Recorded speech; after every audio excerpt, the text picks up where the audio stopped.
For joining. We're waiting for our special guest, Mishka, to come in. There she is.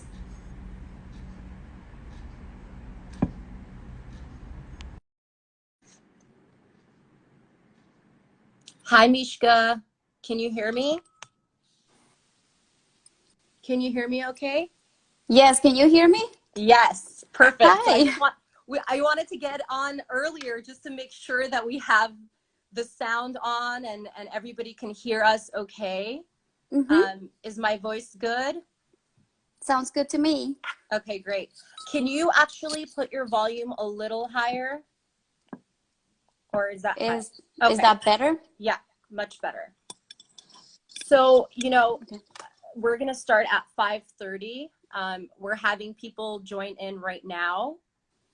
So we'll kind of wait it out. Okay. And it's 5:30. All right. Sounds good. Thank you so much for everyone for joining us, and for Mishka for being my special guest. I've been reading articles, Mishka, and just journal articles and listening to the news. And I just realized that domestic violence has grown since the pandemic. So I thought it was really important for us to have this discussion. And also the number of people calling hotlines were low. So that was very concerning for me. People are not reaching out. People are not really calling the hotlines. And I know that you're trained in domestic violence. So I thought this would be a really good conversation to have. I want to also let everybody know that we're going to go through some questions with Mishka, and you're going to have opportunities for a Q&A at the end. So please put your questions in the chat, and then we will go through the questions at the end and answer all your questions. So thank you again, Mishka, for being my special guest. So let's just get to it. The first question that I want to ask, a basic question for our viewers who may or may not know, what is domestic violence and what does it look like? Yeah. Thank you, Natalie. I'm really happy to be here. Definitely this is an important topic. And I'm so glad that, you wanted to discuss this because it's something that has always happened. There's always been domestic violence. And now we have seen an increase in, the amount of cases during the quarantine and ever since this pandemic started. And so what is domestic violence? Domestic violence, it is a pattern of abusive behaviors. That happens within intimate partners, and that one partner uses against the other partner to exert their power and control. So it's about dominance, it's about being able to have control, and it is a pattern. So it's not a one-time incident. It's something that repeats, and it is absolutely abuse, which can have, there could be many different forms of abuse. So that could include physical abuse, psychological, emotional, economic, also sexual abuse, stalking, also harassment, intimidation, all of those things. Is there also financial abuse in domestic violence? Yes, there is, because so this happens with intimate couples, right? And that could be whether they're married or not, right? It can happen in any couple, right? Not only heterosexual, but like same sex also. It can happen in any intimate relationship, and where one partner might want to control all the finances. And that's a way also of taking away the partner's freedom. It's a way to keep them also, right? Making sure that they're not going to leave. If they don't have access maybe to a bank account, or they threaten to take away, right? Or to just give an allowance, and things like that. So yeah, financial abuse can definitely happen. Also, I feel like there's a misconception of domestic violence because people might think that it's only physical. So if you hear domestic violence, you're hearing that there's physical abuse. But domestic violence also doesn't it also mean that it could be just emotional abuse and that constitutes as domestic violence? Yes, because it can show up in different ways. It's not only physical abuse, right? Like there can be different types of abuse. Mm-hmm. Psychological abuse can be also just as damaging, right? That can include intimidation, threats, putting you down constantly. Psychological abuse also, it breaks down the person's self-esteem and confidence. That's the goal too.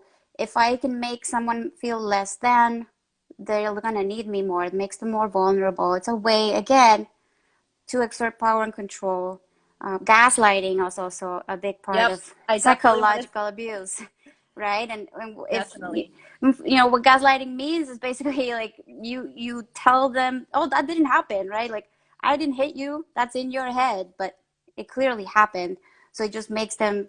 Then it makes the victim start to second guess themselves, think they're crazy, feel crazy. So psychological abuse, absolutely, that's part of it as well. Mm-hmm. It can be a combination, right? Like it could be a combination that there's physical and psychological, sexual, economic, or Wow. it could only be psychological, or you know, the physical usually tends to go with the psychological too.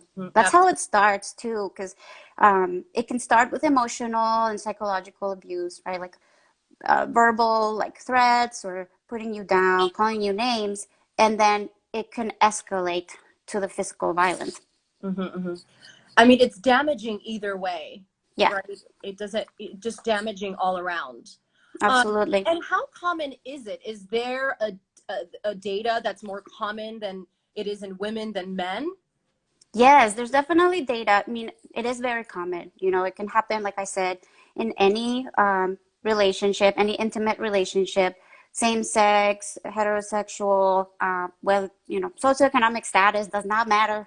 It can happen in any level, right? And uh, the data that I was able to see is that 1 in 3 women or 1 in 4 women about Mm-hmm, has experienced some type of abuse from their intimate partner. mm-hmm, And for men, it's about 1 in 10. So there's a big mm-hmm. difference, right? Yeah. Um, it can happen to men or women, but the data does show that women tend to be the victims the majority of the time. So I mean that's a lot, if 1 in 4 women, like that could happen to. But some men do also experience violence from their partner, and maybe also they don't report it as much, but definitely more women are victims. I just want to touch on a little bit about that, about why women are more victims than men, Mm-hmm. because it does go back to how we're socialized as a child. Because Yeah. we want to know like what happens, are why is there more women being victims than men? Not to say men aren't, but that's what the data is showing, right? And Yeah. it goes back to like, because I specialize in narcissistic abuse, and we say that we see a lot of women go through it more than men, right? So Mm-hmm. going back to childhood, we're socialized differently. Can you Mm-hmm. touch on that a little bit? Yeah, I mean, definitely there's a cultural and maybe societal aspect in what's expected of men, Mhm. or maybe the way that they were raised. Maybe they also witnessed abuse, Exactly. and there could also be a factor of the masculinity, right? The In some cultures, maybe I'm Latina, so call it machismo. That's part of it too. It's the Um, same as Middle Eastern, as in yeah, Armenia. Yeah. yeah, The machismo. yeah. The machismo, yes, Mhm. and the traditional roles of the woman and the male, right? And I think there's a lot of influence. Like men are supposed to be tough. Men are supposed to not cry. Men are Right. supposed to be the head of the house. And while that can also be done in a healthy way, I think it could also lead to maybe them having an entitlement sometimes also of like I can exert power and control. Um, there's also, it's a learned behavior. It's a Yep. learned behavior. So I think historically it is something that has happened in a household where a child grows up seeing the father, usually, the majority of the time, maybe be more aggressive or be violent, and they learn it. And it is a cycle, it's a pattern that we repeat, right? We learn it, we repeat it. Absolutely. Those are great information. Mishka, tell me why during this pandemic, domestic violence has grown. Yeah, it's really interesting. In my research, I saw that there's been an increase worldwide. I mean, in Europe, in the US, like Right. Asia, I mean, everywhere. And it has to do with the confinement. It has to do with being at home so much. If you think about what we're experiencing, like the ones who we don't experience maybe violence in our homes, it's really hard to be home all the time. And there's more conflict with family. We get on each other's nerves, right? And that's normal for that to happen. But in a home where there is violence, the confinement is leading to more stress and more aggression. With everybody being home, also, you're an easier target, right? Because you're home all the time. You have nowhere to go. So it makes it an easier target. The children also, now they're not in school. Right. They're at home now. And a lot of times also children, when there's domestic violence, they are used against the parents.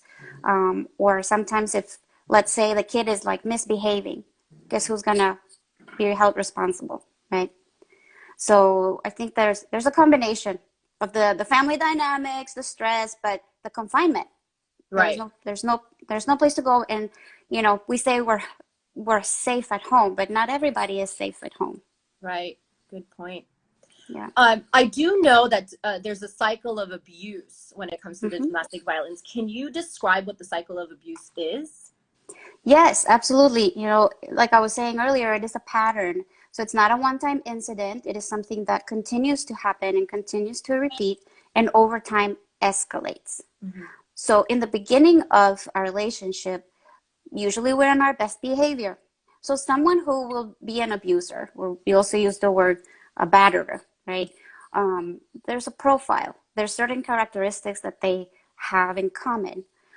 One is that they can be very charming in the beginning, right? They lure you in. They show you are their best behavior. They're likable, right? They're people who no one would suspect. They can have good positions and be very respected in their community. So it makes it much harder for you to know, right? And then little by little, as the relationship progresses, you start seeing the true colors, right? So the first phase of it is the honeymoon phase. And that's when we're in the best behavior, right? It's all about, like, I love you, and making promises, and saying I'm sorry also when I did something that hurt you. But then the tension starts to build, right? So that's the next phase, tension building. You start to see that they're more irritable, maybe. They're starting to raise their voice. You're starting to feel intimidated.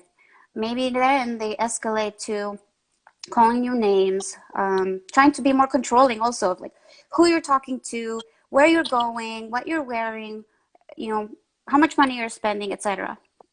And that's also where the isolation happens. So the abuser tends to isolate their victim, kind of like start to not let them hang out with friends or speak to family. Again, it makes them more vulnerable, right? And that's what they want. And then the next phase is the explosion, acute explosion. And that's when the abuse then really explodes and happens. And so that could be, again, the psychological abuse we described earlier. It could be physical, it could be sexual, could be a combination of all. Then as what we see, then the honeymoon comes back. After they abuse, they will cry, they will say, I'm so sorry, I will never do it again. They give them gifts, they say, I'm going to get help, I'm going to go to therapy, make all kinds of promises that they're going to change. But it doesn't happen. It's all part of it, part of the cycle and the power and the manipulation. And then the tension starts to build again, and the explosion happens again. Over time, what ends up happening is that the honeymoon gets shorter and shorter, and it'll eventually disappear. Mm-hmm. And we're just left in the cycle of tension building and abuse. Mm-hmm. Wow, great information. Can you give me an example? I think you touched on like what honeymoon phase looks like, tension building. Can you give me an example of what power and control means? Not just it's not just physical abuse, but what does that look like in a Mm-hmm. relationship?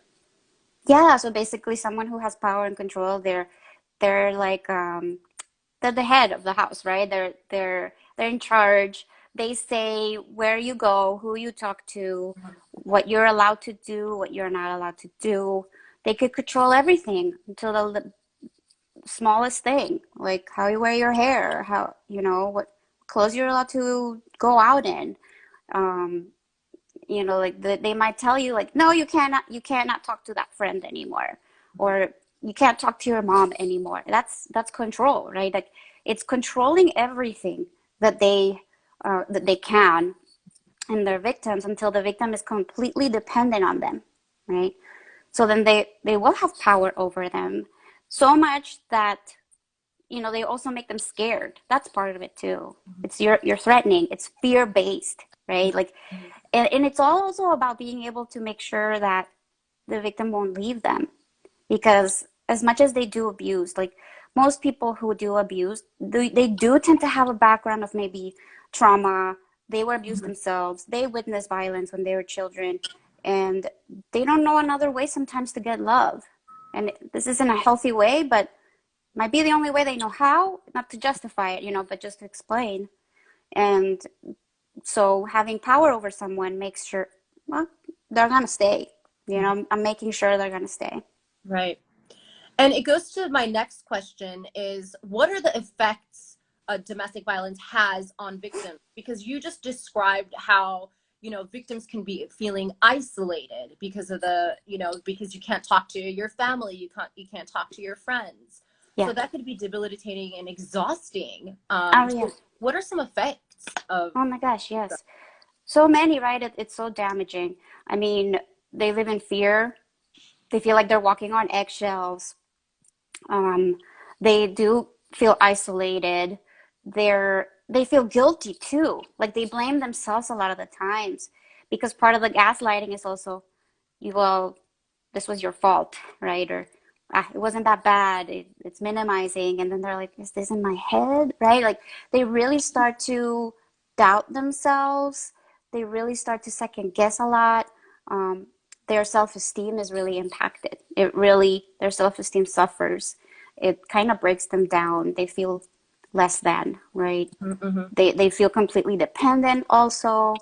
And a lot of times, I mean, this is what's the most heartbreaking thing, right? They love their abuser, and they want them to change, right? And they might hold on to that hope, but Right. usually they don't see that change, and it's very heartbreaking, very exhausting, like you said, debilitating. Some other effects could be, that they develop anxiety, that they develop depression. It's a traumatic experience, right? This is trauma. And so they're being victims of a crime, because domestic violence is a crime, and like intimate terrorism. So they can also suffer symptoms of post-traumatic stress, like having nightmares, having flashbacks, just being very hypervigilant, being very nervous, not being able to trust people, right? And usually they go through this a lot of the time on their own, because there's so much shame and embarrassment. It's usually a secret. Like this is not something that they're just gonna talk to everybody about. It's more something like, I'm so embarrassed, like I don't want anybody to know. And Right. that's also what keeps them in that space, also, that makes it so much harder for them to leave. Part of it is the shame, and people don't know that this is happening to them. Mm-hmm. Mm-hmm. I want to kind of gear towards, relationships that have children, because I'm sure this affects children as well. What happens to children? Like, how does it affect children in a domestic violence household? Oh my gosh, yes, the children suffer a lot. I mean, this is for them to witness violence in their home is extremely traumatic. You know, they live in fear, and children are very vulnerable, right? Like, it also depends on their age, but they'll learn this behavior, right? We see Yep. violence between teens, right? This can also happen. Domestic violence also happens between adolescents. Children can also act out the violence and bully other kids, be aggressive, right? And act it out.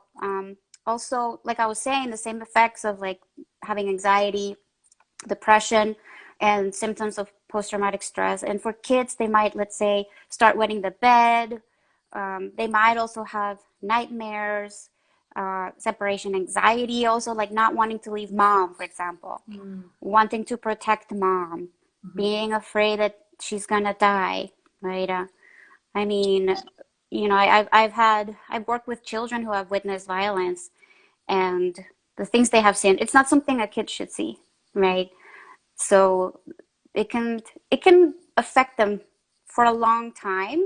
And I think that it's important for the kids to also be able to get help, and to a child that's child abuse. You know, for us as therapists, we are mandated reporters, and we report child abuse, and Right. we don't report domestic violence when it's just between two adults, but we do report it when there's children involved, because it's psychological abuse, right? For them to witness violence like that, it's traumatic. So they need help. Like, it's definitely need help, and for them to be safe.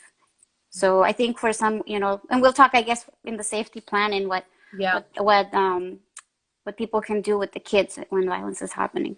Right. And do the perpetrators inflict that kind of abuse onto the children as they do to their partners? They can, in some cases. I mean, not always, but they are being, the children are being abused, at least psychologically they are. Physically, sometimes, yeah, they can still take it out on them. What they'll do also is they will use the kids against the partner. So, for example, threatening, if you leave me, I will take away the kids. You'll never see them again, right? Or using the kids, like poisoning them against the other parent, right? Brainwashing them, yeah. Yeah, Manipulating them. exactly. Yeah, yeah. So, everything. Sorry, we were going to say something. No, go ahead.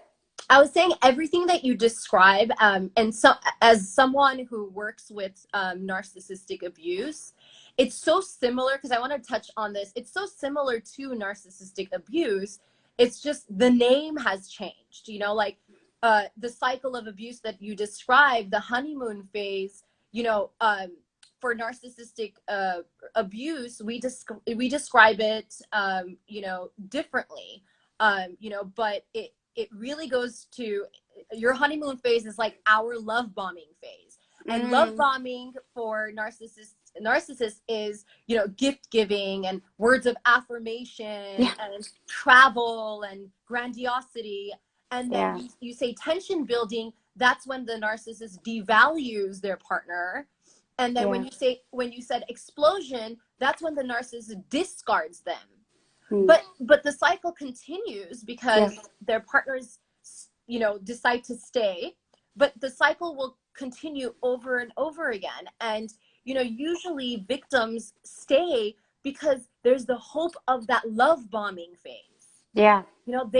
They get attention, and I call it the 3 A's: attention, admiration, adoration. They receive that from their narcissistic partner. So there's still that hope that they will change, but that love bombing, that honeymoon phase, is so manipulative that's also a reason I feel like that victims do stay.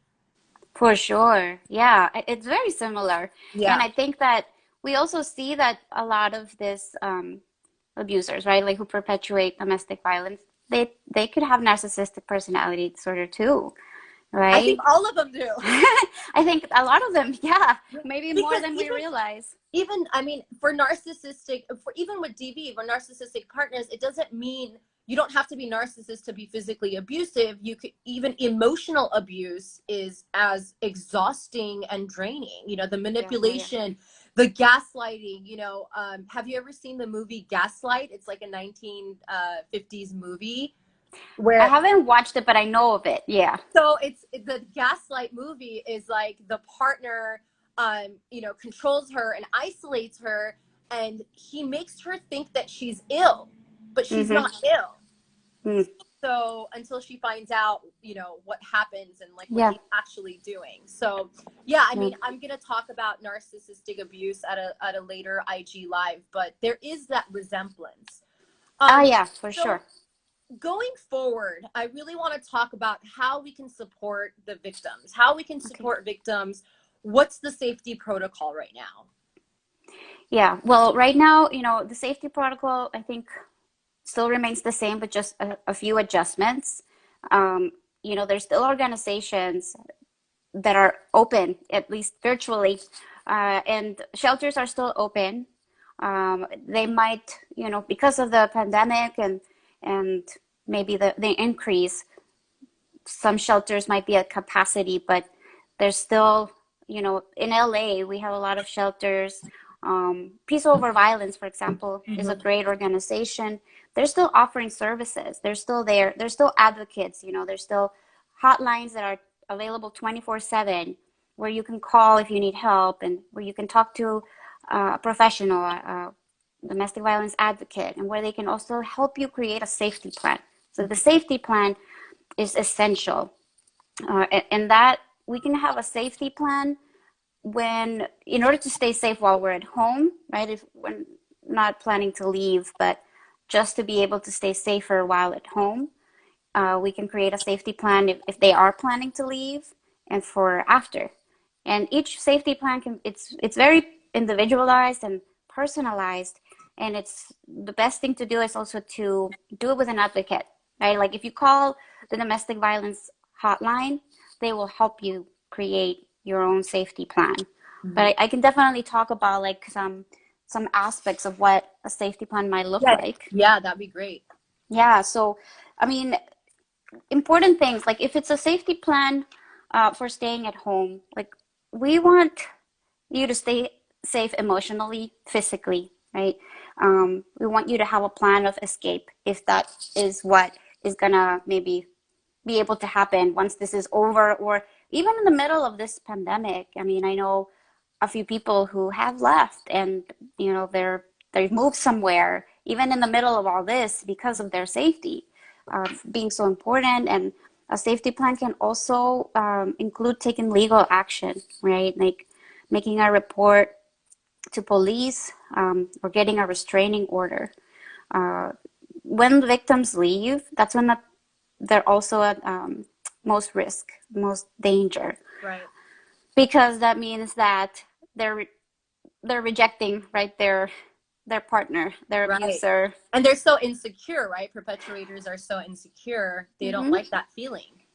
Yep, and they're taking their power back, right? The victim's taking their power back and taking away the power from the abuser, and so they're not gonna like that. And with what we've seen also with research is that when victims leave, that's when they're at the most danger for being injured, being killed. You know, so when they leave, it's very essential that they go somewhere where it's undisclosed, like they don't know, the abuser cannot find them. Right. They're not telling people where they're at except for someone that they trust. So I part mean, you of, brought a very yeah, scary thought. Sorry to interfere, but you mentioned like they could get killed. They can absolutely. Their perpetrator can actually kill them. Oh, yes, That's yes, insane to me. that can absolutely happen. And so that's why also, people say, well, like, why don't they leave? Or like, it's as easy as just leave them, right? Right. It's not that easy. Yeah, it's not. And they really have to plan ahead, uh, and know and have somewhere to go, right? Like some of the reasons they don't leave is because they are financially dependent, lack of resources, Mhm. or not having a place to go, not knowing who to talk to. People don't know that this is happening. So Right. part of the safety plan is to be able to start telling people that this is happening. Make sure that they're letting know a trusted friend or a trusted relative, a neighbor, and also to have or identify a place where they could go. And how they can do that, again, they can call the hotline, they can talk to an advocate. They can also, there's organizations, they can talk to a counselor. Connections are so important, Right. you know, and right now, connections of like just the people you know, the people in your life, they're so important. Connections with organizations and nonprofits that are available. Like I said, Peace Over Violence. So that's part of it. At home is also making yourself more of a smaller target. So if you're stuck at home and I mean, you're not planning to leave right now, it's identifying a place in the house maybe or the apartment where you might be safer, where you could remove yourself, where you could hide, where you could get out maybe if you need to. Having a phone, for example, if possible, at all times, where you could call, and if it escalates, where you could call 911. Right. Or you could call a neighbor, or you could call a trusted friend. Having a bag packed with essentials. So And this is children's bags too, right? If children's you have bags. children, Yeah. If you have children, also it's keeping the children safe. So explaining to them about violence and how, you know, violence is not okay. This is not something that is allowed. And if it's happening, instruct the children where they can go to hide and keep themselves safe. Instruct them to not intervene. You know, it's not their job, and they're going to put themselves in more danger if they try to intervene. Yeah. And also teach them how to call for help. Teach them how to call 911. Having a code word, for example. If you use a code word, That's yeah, like let's say the code word is kittens. You know, if you say kittens, that means you call for help. That means you go to the neighbor. That means you call 911, and you could teach them how to do that as well. So so that's part of the safety plan. Also, like having the contacts, the numbers of the people that you would call in an emergency, and also the bag ready to go, which needs to be somewhere safe. right. And the bag should have like essentials, like if you have extra money or you've been putting it away, you can start putting some away, or asking, you know, for help maybe from a relative. It should include some clothes. It should include some shoes, maybe some snacks, some food and water, and then essential documents like your birth certificate or a copy of it, an ID, your passport, maybe social security card, bank information, and then having that somewhere maybe whether it's not in your home, maybe that someone else might have it. Like you could say, I'm going to the grocery store, and then you leave that bag you give that bag to a friend, right? And you'll know that they have it for you, so that they won't find it, right? Like the abuser won't find it at home. Sometimes people will keep them in the trunk of their car, like where they know that if, you know, the perpetrator is not gonna look there, or have somewhere hidden where they know that they're not gonna find it. Mm-hmm. So those are all parts of a safety plan. Also, knowing where your local police station is, knowing where your local hospital is, and, you know, getting legal help. So you could, once you leave, you could definitely also get a restraining order that will also help keep them away. Yeah. And that can be a part of the protection you get after, and having a lawyer. There's womenslaw.org, and those are services, like legal services for women, and they're at a low cost, and it's like a nonprofit, so that they can help. Yeah. And they can help you find those resources. These are incredible information. I mean, thank you so much for sharing this, because I mean, this just sounds like we need, like, you know, the victims need to pre-plan, and this doesn't happen overnight. Yeah, You know, exactly. this needs to be planned out. This needs to be organized in such a way that the perpetuators don't, you know, find out. So you're kind of like walking on eggshells. Exactly. Yeah, and it'll take a lot of planning, right? Yeah. It's not that easy. It won't happen overnight. Finding an attorney, at least pre-plan that one as well. just because attorneys have, you know, safety measures too that can help, especially those that are, they specialize in domestic violence. Yeah. So they could be helpful too when you consult with Absolutely. them. Yeah. Yeah, And another thing is if it's possible to have a prepaid phone or like pay as you go that's a phone. good one. Yeah. Yeah, because sometimes they will check your phone. The Oh, all abuser, the, they will check your phone. So if that's a possibility to have them, then it's good. Otherwise, I mean, I do guess you they have to still be really sell those? careful. Yeah, Do they you still can say absolutely, prepaid yeah, phones? you can Okay. get them at Walmart. You can get them. I think Target has them too. Maybe Okay. other places. Yeah, they still sell them. You can still use them. You can still get them, like a burner phone, you know? Yeah, yeah, that's a And good one. I feel like I see those in movies, you know, like when they toss the. yeah, so yeah. So Mishka, would you be able to provide the hotline number maybe on the Hmm. comment section? And then Yes. also like just the you mentioned womenslaw.org and other Yeah, information that you can provide. absolutely. Because this has been so incredible. I know that we can talk about this for like hours, Yeah, we but I could. think that this was we provided great information. You know, I really wanted to get that resource out there to for people to have. So before we end, I really do want to also ask Mishka, how can my viewers reach you? Yes, absolutely. So they can find me on Instagram.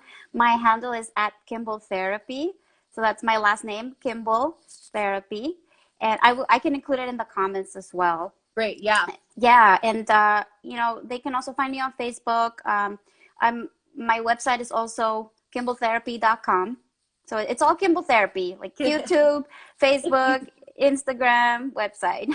And you know, for resources, there's definitely hotlines, and there's one for teens also that I wanted to share because there's a National Domestic Violence Hotline, Mm-hmm. and then there's and that anyone can call, of course, but there's one that's target for teens, and Wow. that one is called Love is Respect, and there's a website. It's called Love is Respect, and it's .org, and they can go on the website, and there's a hotline they can call. They can also text. There's a number that they can text, and they can Great. chat online as well. Wonderful. And you'll So provide that onto the comment section. yes, I'll provide both. Oh, oops, I'm still here. I'll There you go. provide both hotlines. Yeah, sorry. I'll provide both hotlines and Okay. my handle in the comments. And, you know, I wanted to thank you, Natalie, for talking about this very important topic and having me. And, you know, I think you're doing great work. Thank you, Mishka. I appreciate that. I appreciate you being my special guest and providing all this information. It's as a colleague and as a friend, it's like talking just normal with you, you know, I know. sometimes. Yeah. But we're also now providing this information to like, you know, out like just the world. You know, I think the world needs that support, and who's gonna do it, right?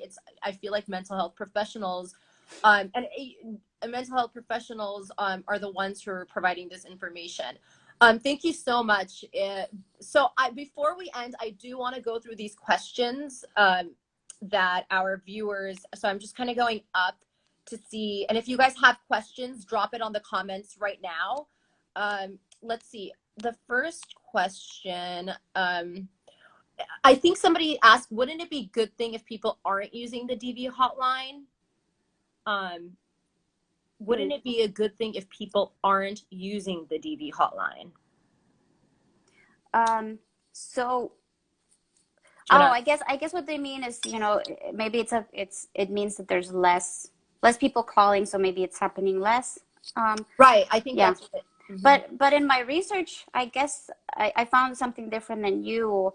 I found that the majority of places the calls have increased. In some places they temporarily decreased, but then they spiked up again. So from what I found, there's a lot more calls, maybe to police also, and in some places they even said, I read this in the New York Times, that it was like a increase of like 30%, 26%, Wow. which is a lot. Yeah. We have another question from Lucy Star 233. How can you cope with it? How can you cope with With the violence? It's, yeah, you need a lot of support. And that's a great question. It reminds me also to share that there's support groups, and they're doing them virtually also. And, we had a conversation, or we took a webinar with Peace Over Violence, and they're a nonprofit who provides services. And during the quarantine, they're still providing services. And one thing that they said, we're still here and we do have support groups. We're doing them virtually, or you can just give us a call. And you could, make an excuse, for example, of I'm going to go on a walk, or I'm going to take the kids to, but still be able to talk to someone safely, and, or having a therapist as well, talking to a trusted friend, things like also that you can do, like to express, because I think you need to tell your story a lot. Like when you've gone through this trauma, something that when I've worked with victims is they repeat their story many, many times. And they tell me their story over and over again. And that's exactly what they need to be doing. So it's important that it's not a secret and that you can share it with someone and receive support. And also, maybe you could journal about it, but you don't. Maybe you keep the journal in a safe place, or you, after you write it, you destroy it. I mean, there's things you can do.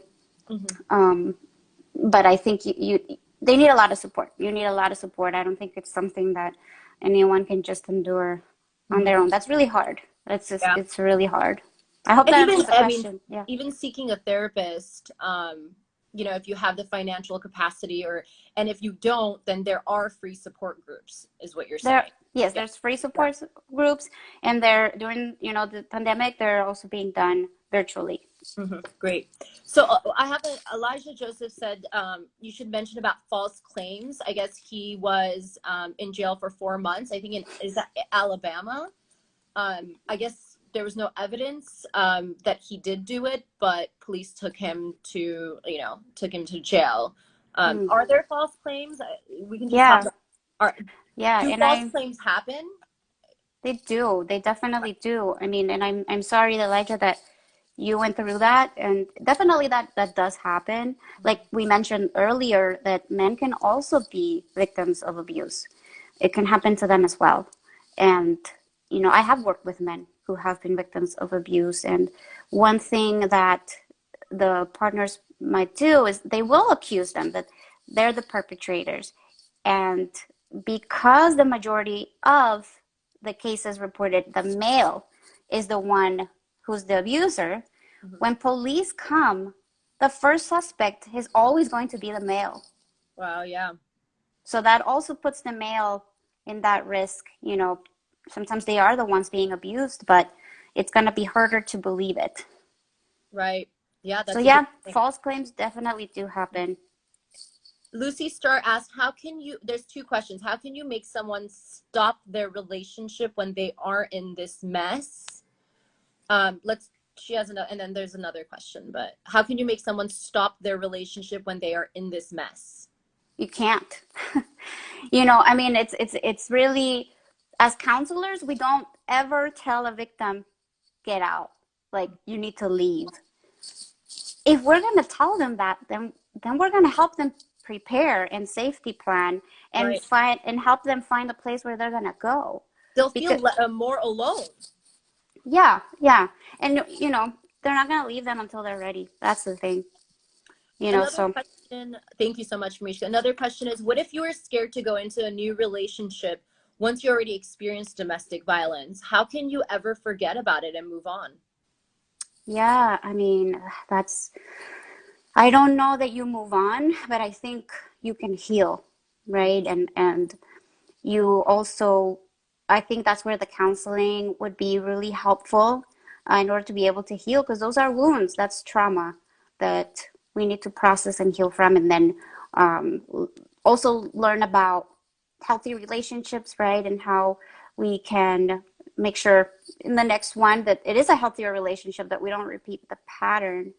I don't know that we forget or move on, but more that we can heal and maybe have I think that we can have a better experience in another relationship in the future, but we definitely have to do our own work for our own healing.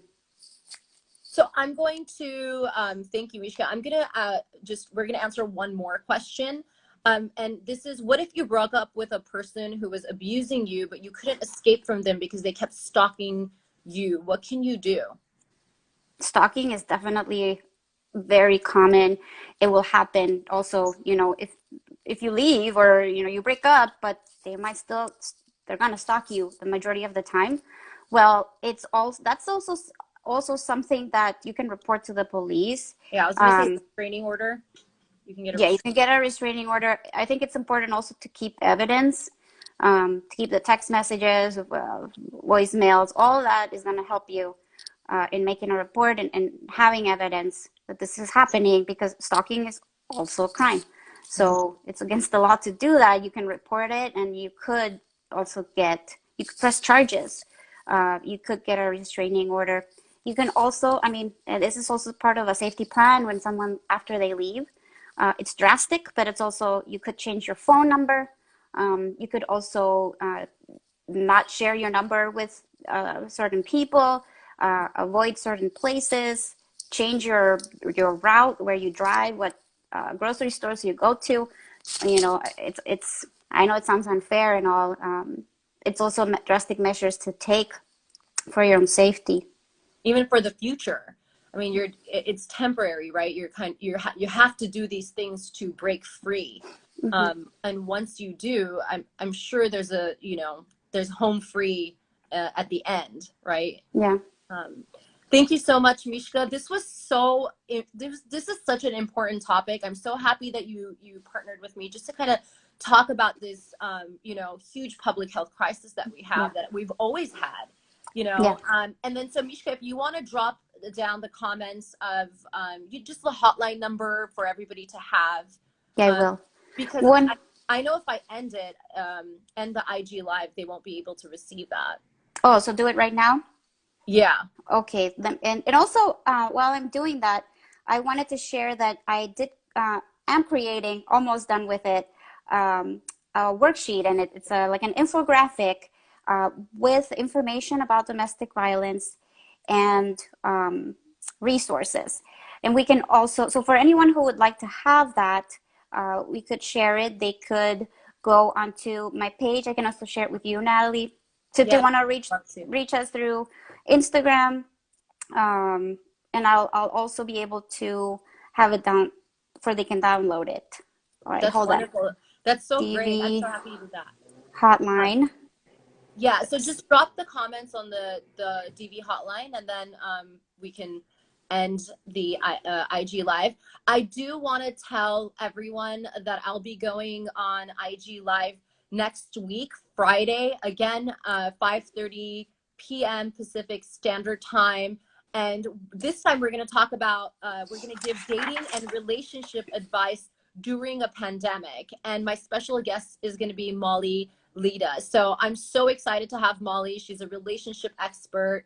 And we're just going to talk about, people who are single and how that looks like for them during the pandemic, and people who are in relationships, and just kind of give advice on that. So I hope you guys tune in next week, and thank you all for joining me, Mishka and I. Have a great weekend, you guys.